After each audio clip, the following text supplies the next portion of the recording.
Hello everyone, welcome back to my channel. So friends, अगर आप channel पर नए आए हैं तो प्लीज़ चैनल को सब्सक्राइब कर लेना और वीडियो को लाइक कर देना। तो चलिए हम टुगेदर फॉरएवर का पार्ट 8 शुरू करते हैं। शीचेन ने वांगजी को बताया था कि एंसेस्ट्रल हॉल में एक मैजिकल मिरर है जिसमें हम किसी के भी बारे में जान सकते हैं और उसे देख भी सकते हैं। पर प्रॉब्लम ये थी कि उस मिरर की रक्षा एक ड्रैगन करता था और आज तक जिस किसी ने भी कोशिश करी थी वहाँ तक जाने की, वो ज़िंदा वापस नहीं आया था। वांगजी जानता था कि ये काम रिस्की है, पर वो अपने वेइंग के लिए कुछ भी कर सकता था। एंसेस्ट्रल हॉल में जाने का सबसे सही टाइम रात का ही था, क्योंकि रात के टाइम सब सो जाते थे। वांगजी अपने रूम में था और वेइंग के रिबन को जो उसने हाथ में पहन रखा था उसे टच करते हुए कहता है, वेइंग, मुझे यकीन है कि तुमने वो मर्डर नहीं किया है। तुम कभी किसी के साथ गलत नहीं कर सकते हो। मुझे तुम पर पूरा यकीन है और आज मैं इस मैजिकल मिरर में सब पता कर लूँगा कि तुम कहाँ हो और कैसे हो। प्लीज़ तुम मेरा वेट करना, प्लीज़। क्लाउड रिसेस में सभी लोग 9 बजे तक सो जाते थे। ये बात वांगजी को अच्छे से पता थी। सारी बातें सोचकर और हर चीज़ ध्यान में रखकर वांगजी धीरे धीरे कदमों से अपने जिंगशी से निकला और एंसेस्ट्रल रूम की ओर जाने लगा। उसका दिल तेज़ी से धड़क रहा था। ज़िंदगी में पहली बार वांगजी कोई रूल तोड़ने जा रहा था। वो आगे बढ़ ही रहा था कि कुछ दूरी पर उसे उसका बड़ा भाई शीचेन दिखाई दिया।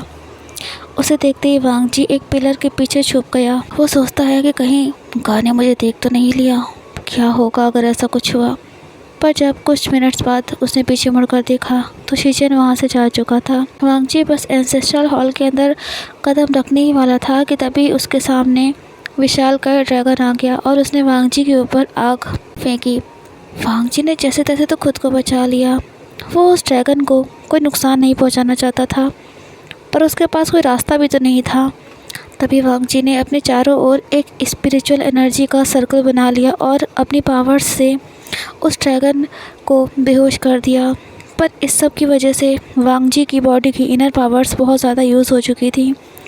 वांगजी खुद को संभाल नहीं पाया और लड़खड़ाकर ज़मीन पर गिर गया। उसे तो यकीन ही नहीं हो रहा था कि उसने उस ड्रैगन को कैसे बेहोश कर दिया, जिसे आज तक कोई भी नहीं हरा पाया। वांगजी कांपते हुए हाथों के सहारे किसी तरह से उठता है और एंसेस्ट्रल हॉल के अंदर जाता है। पर अंदर जाकर तो वो चौंक गया। वहाँ पर एक ही तरह के सैकड़ों मिरर्स थे। वांगजी को समझ में नहीं आ रहा था। वो बहुत परेशान हो गया था ये देखकर, क्योंकि उसके पास ज़्यादा टाइम नहीं था। वो ड्रैगन किसी भी पल वापस होश में आ सकता था। उसने बहुत ध्यान से सभी मिरर्स की ओर देखा। बहुत गौर से देखने के बाद उसमें से एक मिरर थोड़ा सा अलग दिखाई दिया, क्योंकि वो कम शाइन कर रहा था। वांगजी लड़खड़ाते कदमों से उसकी ओर बढ़ा। उस मिरर से एक हल्की हल्की एनर्जी निकलती हुई दिख रही थी। वांगजी को समझ में नहीं आया कि वो आगे क्या करे। फिर उसे याद आया कि उसके बड़े भाई ने बताया था कि जिस किसी पर्सन के बारे में भी हमें जानना है उसका हमें ध्यान करना होता है। ये सोचकर वांगजी ने अपनी आंखें बंद करी और वो वेइंग को याद करने लगा। वेइंग का चेहरा उसकी आंखों के आगे नाच रहा था। तभी उस मिरर में से रेस जैसे निकली, जिससे वांगजी की आँख खुल गई। उसे पहले तो समझ में नहीं आया। तभी उसे उस मिरर में वेइंग दिखाई दिया। उसे देखते ही वांगजी के चेहरे पर स्माइल आ गई, पर वो खुशी ज़्यादा देर तक नहीं रह पाई उसके चेहरे पर। अगले ही पल उसे मिरर में दिखा कि काले कपड़ों में एक और पर्सन था जो वेइंग के पीछे पीछे चल रहा था। वांगजी देखकर घबरा गया कि कहीं उस पर्सन ने वेइंग के साथ कुछ गलत तो नहीं कर दिया। कौन था वो, क्या कर रहा था वो वहाँ पे वेइंग के साथ। तभी उसने देखा कि वो पर्सन वेइंग का हाथ पकड़ लेता है और वेइंग उसे देखकर हल्का हल्का मुस्कुरा रहा था। तभी उस मिरर में सब ब्लर हो गया। वांगजी देखते ही बहुत बेचैन हो गया। उसको समझ में नहीं आ रहा था कि आखिरकार हुआ क्यों, कौन था वो पर्सन। वेइंग के बारे में कुछ भी नहीं पता चला उसे, आखिरकार वो है कहाँ। पर वो काले कपड़ों में जो भी पर्सन था वो वांगजी को सही नहीं लग रहा था। वांगजी सोचता है कि वेइंग उसको देखकर इतना मुस्कुरा क्यों रहा था। क्या वेइंग ने वांगजी के साथ धोखा किया था? क्या जो उसने वादे किए थे कि वो सिर्फ वांगजी से प्यार करता है वो सब झूठ था? ये सब सोचते सोचते वांगजी की उस चोट पर फिर से बहुत ज़्यादा पेन होने लगता है। वांगजी जो कि पहले से ही काफ़ी एनर्जी लूज़ कर चुका था, पेन की वजह से खुद को संभाल नहीं पाया और गिर कर वहीं पर बेहोश हो गया। अगली सुबह जब वांगजी की आंखें खुली तो उसे समझ में नहीं आया कि वो कहाँ पर है। तभी उसे अपने हाथ किसी चीज़ से बंधे हुए नज़र आए। धीरे धीरे जब वांगजी की आंखें खुली तो उसे समझ में आ गया कि वो क्लाउड प्रिंसेस के पनिशमेंट हॉल में था। वांगजी के दोनों हाथ चेन से बंधे हुए थे। तभी उसे अपने अंकल और अपने बड़े भाई ला शिचेन और लान क्लैन के सारे डिसिपल्स दिखे और उनकी आवाज़ भी सुनाई दी। शिचेन ने जैसे ही वांगजी को होश में आया देखा तो वो जल्दी से दौड़कर उसके पास गया और बोला, वांगजी वांगजी तुम ठीक तो हो ना? तुम्हें ज़्यादा दर्द तो नहीं हो रहा है ना? मैंने तुमसे मना किया था ना कि तुम अपने आप से कोई कदम मत उठाना। तुमने मेरी बात क्यों नहीं मानी वांगजी? तभी ला शिचेन चिल्लाया और बोला, शिचेन वांगजी से दूर हटो। इसने हमारी लान क्लैन का नाम ख़राब कर दिया है। अब मैं कैसे किसी के सामने बोलूँगा कि हमारी रूल्स एंड रेगुलेशंस हमारे लिए सबसे इम्पोर्टेंट है। अगर आज हमने इसे पनिशमेंट नहीं दिया, अगर आज इसे सज़ा नहीं दी गई तो फिर फ्यूचर में कोई ना कोई ऐसी गलती ज़रूर करेगा और रूल्स रेगुलेशंस को तोड़ता रहेगा। ये सुनते शिचेन ला शिचेन के पास गया और रिक्वेस्ट करते हुए बोला, अंकल प्लीज़, वांगजी की कोई गलती नहीं थी। मैंने ही उसे एंसेस्ट्रल हॉल में उस मिरर के बारे में बताया था। उसकी जगह आप मुझे सज़ा दे दो। अगर मैंने उसे ना बताया होता तो वांगजी वहाँ जाता ही क्यों? पर ला शिचेन उसकी एक बात भी सुनने के लिए तैयार नहीं था। उसने कहा, शिचेन मैं आज तुम्हारी एक भी बात नहीं सुनूंगा, क्योंकि आज सवाल हमारे लान क्लैन की इज़्ज़त का है। वांगजी ने गलती की है और इसका उसे पनिशमेंट ज़रूर मिलेगा। शिचेन बोला, अंकल आज तक कोई भी 300 स्ट्राइक्स को नहीं झेल पाया है। प्लीज़ आप कुछ तो सोचिए ना। और वांगजी वो तो फैमिली है ना हमारी। वांगजी ने आज तक कभी कोई रूल रेगुलेशन नहीं तोड़ा। पहली गलती हुई है, प्लीज़ माफ़ कर दीजिए। तभी ला शिचेन बोला, शिचेन अगर तुमने एक और वर्ड भी कहा ना तो वांगजी को और ज़्यादा पनिश किया जाएगा। फिर तुम इसके लिए ब्लेम करना खुद को। वांगजी ये सब देख रहा था। वो नहीं चाहता था कि उसके बड़े भाई को उसके कारण बातें सुननी पड़े। तभी वो लड़खड़ाती हुई जवान में बोला, अंकल सारी गलती मेरी है। गा को इस बारे में कुछ भी नहीं पता था। मैंने जो गलती की है उसकी सज़ा मुझे ही मिलनी चाहिए। मैं हर चीज़ झेलने के लिए तैयार हूँ। ये सुनते ही शिचेन बोला, वांगजी प्लीज़ तुम ये 300 स्ट्राइक्स नहीं झेल पाओगे। प्लीज़ अंकल से सॉरी कह दो, तुम्हारा पनिशमेंट कम हो जाएगा। पर वांगजी आगे एक शब्द भी नहीं बोला। ला शिचेन को भी तकलीफ़ हो रही थी अपने नेफ्यू को पनिश करते हुए, पर लान क्लैन के वाइस हेड होने की वजह से वो मजबूर थे। उन्होंने एक पर्सन को ऑर्डर दिया कि वो वांगजी की पीठ पर 300 स्ट्राइक्स मारना शुरू करे। जैसे ही पहली स्ट्राइक वांगजी की पीठ पर पड़ी वैसे ही वांगजी दर्द से कराह उठा। ये देखकर शिचेन की आंखों में आंसू आ गए। वो अपने छोटे भाई, अपने प्यारे भाई वांगजी को ऐसे तड़पते नहीं देख सकता था, इसलिए वो नम आँखों के साथ वहाँ से चला गया। एक के बाद एक स्ट्राइक्स वांगजी की पीठ पर पड़ती चली गई। असहनीय दर्द की वजह से वांगजी बेहोश हो गया। पनिशमेंट पूरा होने के बाद वांगजी को जिंगशी में वापस पहुंचा दिया गया और बाहर 2 डिसिपल्स सिक्योरिटी के लिए लगा दिए गए। वांगजी की पीठ पर सैकड़ों घाव हो गए थे और उनसे खून बह रहा था जो बंद ही नहीं हो रहा था। शिचेन वांगजी के बगल में बैठा हुआ था और रोते रोते अपने भाई के घावों को साफ करके उन पर दवा लगा रहा था। न जाने कितने घंटों तक वांगजी बेहोश रहा। इस बीच शिचेन एक पल के लिए भी वांगजी के पास से नहीं हटा। 2 दिन बाद जब वांगजी होश में आया तो उसे अपनी बॉडी में बहुत पेन महसूस हो रहा था। वो करवट भी नहीं ले पा रहा था। उसे उल्टा लेटाया गया था। तभी उसकी नज़र शिचेन पर गई जो उसके बगल में बैठा हुआ था और वांगजी की ओर देख रहा था। वांगजी धीरे से बोला, अंगा आप यहाँ पर शिचेन ने उसे कोई जवाब नहीं दिया, बल्कि उसकी आंखों से आंसू गिरने लगे। वांगजी ने कहा, आप। तभी शिचेन बोला, वांगजी आई एम सॉरी, मैं तुम्हें प्रोटेक्ट नहीं कर पाया। मैं बड़ा भाई होने का फ़र्ज़ नहीं निभा पाया। वांगजी अच्छे से जानता था कि उससे बहुत ज़्यादा प्यार करते हैं। तभी वांगजी ने कहा, प्लीज़ आप खुद को ब्लेम मत करिए। वहाँ जाने का फ़ैसला मेरा था, आपकी कोई गलती नहीं थी। शिचेन बोला, वांगजी पर मैंने तो तुम्हें बताया था ना। वांगजी बोला, प्लीज़ आप खुद को ब्लेम मत करिए। तभी शिचेन बोला, वांगजी क्या तुम्हें विभूषण के बारे में कुछ पता चला? ये सुनते ही वांगजी ने अपनी मुट्ठी को कसकर बांध लिया। वो नहीं चाहता था कि कोई भी वेंग के बारे में कुछ भी गलत बोले या फिर सोचे, क्योंकि अभी वांगजी भी श्योर नहीं था कि जो कुछ भी उसने देखा था वो था क्या वो सच में वेंग ही था। कुछ देर बाद वांगजी बोला, मुझे वेंग के बारे में कुछ भी नहीं पता चला।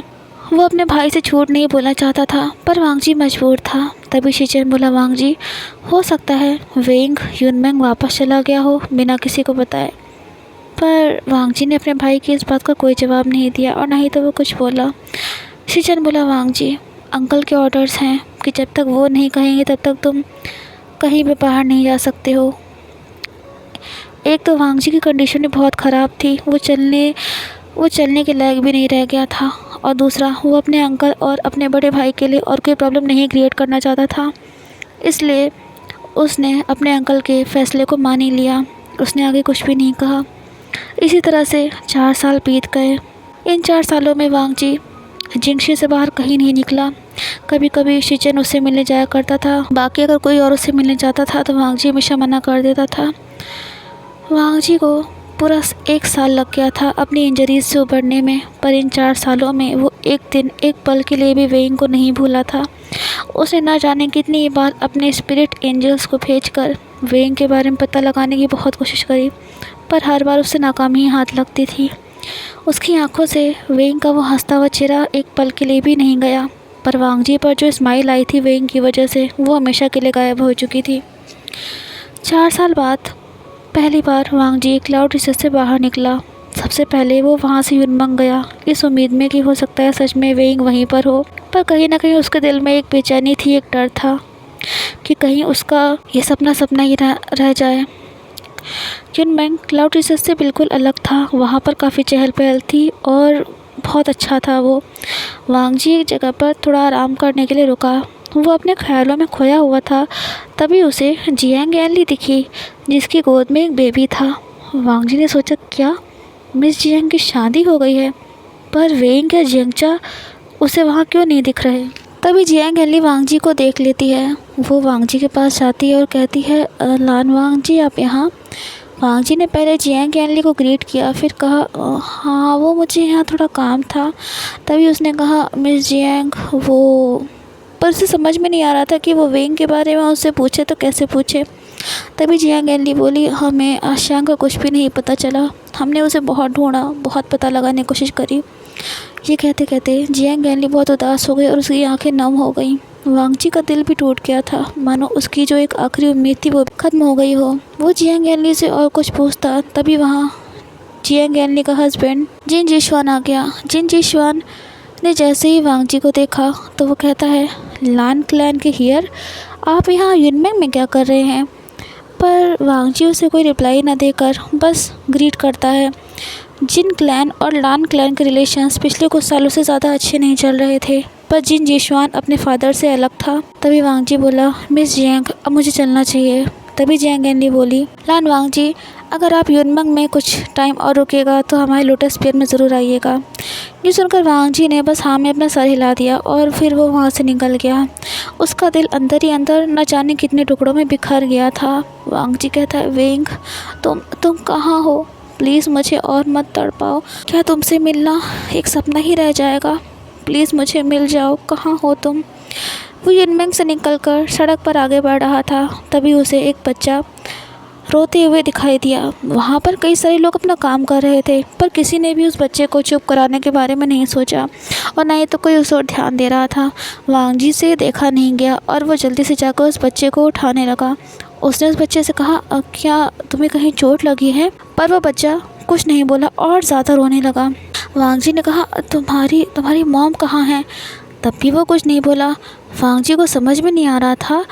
तभी उसे दूर से एक जानी पहचानी शक्ल वाला पर्सन दिखाई दिया, जो दौड़ते हुए उस बच्चे की ओर आ रहा था। उसने तुरंत उस बच्चे को गोद में उठाया और चुप कराते हुए बोला, सॉरी मॉम, बहुत गंदी है। मॉम ने ध्यान नहीं दिया। मॉम ने आयुआन का ध्यान नहीं रखा अच्छे से। वांग जी को तो अपनी आंखों पर यकीन नहीं हो रहा था। उस बच्चे की मदर वेइंग था। कुछ देर बाद जब वो बच्चा शांत हुआ तो वो वांग जी की ओर देखने लगा। वेइंग ने देखकर जैसे अपनी नज़रें उठाई तो अपने सामने वांग जी को देखते ही उसकी आंखों के सामने पूरा पास्ट फ्लैशबैक याद आ गया। वांग जी शॉक्ड हो गया था। वो सोचता है, ये बच्चा वेइंग को मॉम क्यों कह रहा है? तभी वो बच्चा बोला, मॉम मॉम ये अंकल ना बहुत अच्छे हैं, इन्होंने ना आयुआन का ध्यान रखा। वेंग के तो समझ में नहीं आ रहा था कि वो वांग जी से क्या कहे।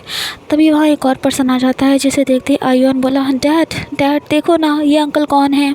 वेंग के बच्चे के मुंह से किसी और पर्सन के लिए डैड शब्द सुनकर वांग जी का दिल एक बार फिर हज़ारों टुकड़ों में बिखर गया। उसकी आंखों में आंसू आ गए, पर वो वेंग के सामने नहीं रोना चाहता था। वांग जी से ये सब और बर्दाश्त नहीं हो पा रहा था। वो पीछे मुड़कर वहाँ से जाने लगा, पर तभी वेंग ने उसका हाथ पकड़ लिया और कहा, वांग जी।